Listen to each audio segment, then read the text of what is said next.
Si, nouvelle série de questions, Madame Axel Lemaire pour le groupe SRC. Je vous remercie.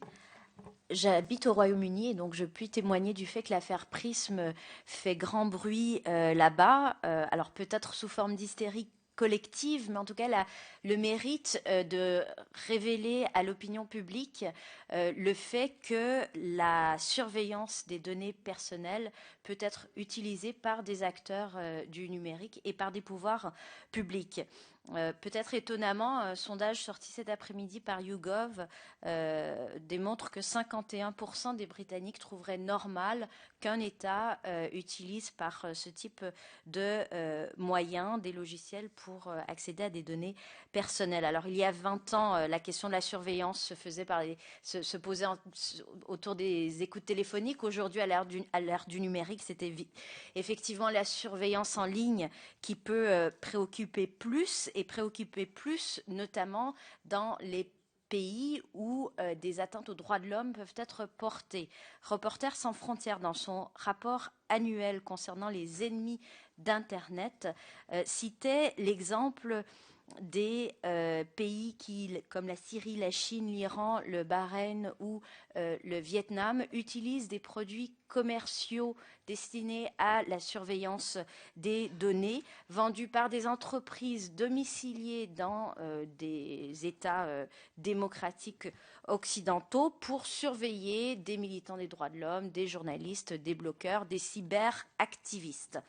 Alors dans ce contexte de guerre des armes numérique. Pensez-vous, et puisque un projet de loi du gouvernement est attendu, pensez-vous qu'il soit utile d'inscrire dans une sorte d'habeas corpus numérique ambitieux, peut-être un peu sous la forme d'une constitution numérique telle qu'elle a vu le jour au Brésil par exemple, d'inscrire des principes comme ceux que vous avez cités, la neutralité du net, le droit à l'oubli, la portabilité des droits, mais aussi éventuellement l'obligation de traçabilité du circuit commercial des produits de surveillance et potentiellement la responsabilité des entreprises qui vendraient des produits à des régimes non démocratiques. Merci, Madame, Monsieur, qui prend la réponse à la première question, Madame la Présidente. Monsieur Manac, merci. J'ai bossé pas mal sur les marchands d'armes numériques, donc je vais répondre à cette question-là. Moi, ce qui m'a choqué, c'est qu'il y a un mois, il y a eu un rapport sur Adopi qui fait à peu près 600 pages, qui explique pourquoi l'Adopi ça marche pas et comment ça peut marcher. Il y a 0 page, 0 commission d'enquête sur l'affaire Amesis, donc cette société française qui a vendu à Kadhafi un système de surveillance de l'Internet. Euh, Kadhafi n'est plus là, donc a priori le logiciel n'existe plus, mais Amesis, enfin le nouvel nom de la boîte d'Amesis, est retourné à Tripoli à un salon de marchands d'armes et de télécommunications en février dernier pour reproposer son système. Il serait utilisé au Maroc, il serait peut-être utilisé au Kazakhstan, dans un certain nombre d'autres pays, on ne sait pas. Au niveau des pouvoirs publics aujourd'hui, il n'y a rien, alors qu'en Grande-Bretagne, aux États-Unis et en Allemagne, les pouvoirs publics ont mis à l'amende les entreprises allemandes, britanniques et américaines qui ont vendu des systèmes de surveillance à des dictateurs. Donc je m'étonne de l'absence totale de réaction du gouvernement sur ces questions-là. Et bien évidemment, il y a des gens au niveau européen qui sont en train de se battre, notamment Mariette Schaake, pour arriver à ce que les accords Wassenaar changent et qu'on puisse rajouter les armes de surveillance numérique dans les accords Wassenaar. Je ne comprends pas comment la France, patrie des droits de l'homme, peut laisser cette situation sans qu'il y ait un débat politique pour faire changer la situation et faire de telle sorte que la France arrête de fournir des armes de surveillance à des dictateurs, ce qui est proprement scandaleux.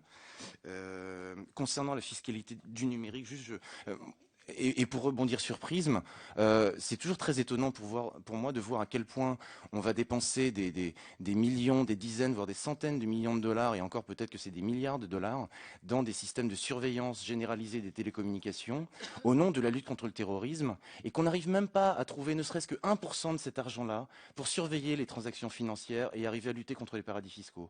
Donc je pense que, effectivement, si on veut poser la question de l'informatisation de la société, de cette histoire de surveillance des télécommunications, comment se fait-il qu'on est capable de dépenser autant d'argent contre la lutte contre le terrorisme et si peu d'argent dans la lutte contre les paradis fiscaux, alors qu'il y a clairement de l'argent à récupérer. Et là, je ne parle même pas de la fiscalité du numérique, savoir s'il faut taxer les données personnelles, juste de traquer effectivement des gens qui violent la loi et qui utilisent les réseaux de communication pour ça. Merci, Madame la Présidente. Alors, je crois que sur l'affaire Prism, en fait, c'est une illustration de quelque chose qui existe malheureusement aussi dans d'autres domaines, c'est que nous avons des autorités étrangères, et notamment les autorités américaines, qui pompent un certain nombre de données sur nos concitoyens européens, que ce soit pour la lutte contre le terrorisme, que ce soit pour la surveillance du transport et des passagers à travers les données PNR. On a eu le même problème avec l'affaire SWIFT il y a quelques années. Et effectivement, je crois qu'il y a toute une série de données qui sont récupérées, en l'occurrence par les États-Unis, pour, dans le fond, on ne sait pas quoi. On ne sait pas quoi. Et je dirais, on peut s'interroger sur des questions d'intelligence économique. C'est un point sur lequel le G29 a plusieurs fois attiré l'attention de la Commission en disant « Nous souhaiterions avoir une visibilité, une capacité de négociation et la possibilité de fixer un certain nombre de balises sur ces demandes venues d'autorités étrangères ». Jusqu'à présent, nous n'avons pas été entendus. Dans une des premières versions du projet de règlement, il y avait une disposition qui était que lorsqu'une autorité étrangère demande accès ou prend accès à des données concernant des ressortissants, des résidents européens, alors il devait y avoir une autorisation d'une autorité de protection des données européenne. C'est une disposition qui ne figure plus dans le projet de règlement, mais ce serait probablement, je dirais, une réponse. Alors, deuxième réponse très brève, qu'est-ce qu'on peut faire suite à la décision, enfin, à la réunion du 6 juin? Est-ce que le projet de règlement est définitivement arrêté? Je ne crois pas. Je crois qu'on a encore la possibilité de trouver une voie de conciliation entre la Commission, le Conseil et le Parlement, que la France peut jouer un rôle tout à fait intéressant, puisqu'on a quand même une voix qui est très écoutée dans ces discussions européennes. Donc on a la possibilité de fédérer un certain nombre de pays européens autour d'une position qui serait une position raisonnable, permettant à la fois de moderniser notre outil juridique et en même temps de protéger les droits des citoyens européens et de rester, je dirais, fidèle à cet héritage humaniste dont on a parlé tout à l'heure. Donc je crois que ce n'est pas parce qu'il s'est passé le 6 juin ce qui s'est passé que, in fine, ce projet est définitivement arrêté. Au contraire, je crois qu'on peut rebondir par rapport à ça. Merci, Monsieur Rivière. Oui, je crois que le problème que pose Prism, davantage que celui des acteurs industriels que je représente, pose le problème de la place des agences de renseignement dans la gouvernance démocratique des pays qui sont concernés. On peut se demander si la France n'est pas concernée par ce sujet-là. Et ce qui a été pointé, en l'occurrence, c'est la politique ou le changement attendu n'ayant pas eu lieu de la politique de Barack Obama sur ce sujet. Donc il faut remettre les choses à leur place. Les outils numériques aujourd'hui permettent d'offrir au gouvernement, aux agences de renseignement, des moyens décuplés de tracer, d'écouter. Donc ça suppose qu'il y ait un renforcement des institutions démocratiques derrière et des moyens de contrôle. Et ça, c'est tout à fait le rôle de la représentation nationale que de s'en emparer. Donc le sujet est tout à fait important. Sur la question qui a été posée au sujet de l'habeas corpus, il faut faire attention à ne pas faire de la loi pour faire de la loi, parce qu'il y a un problème. Le droit, ça doit servir à quelque chose.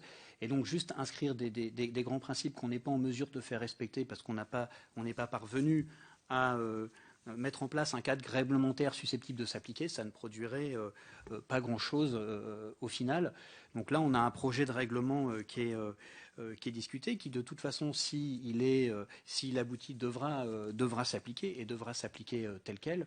Donc je pense qu'il est raisonnable de la part du gouvernement français d'attendre de voir comment ce projet de règlement va aboutir sur le sujet.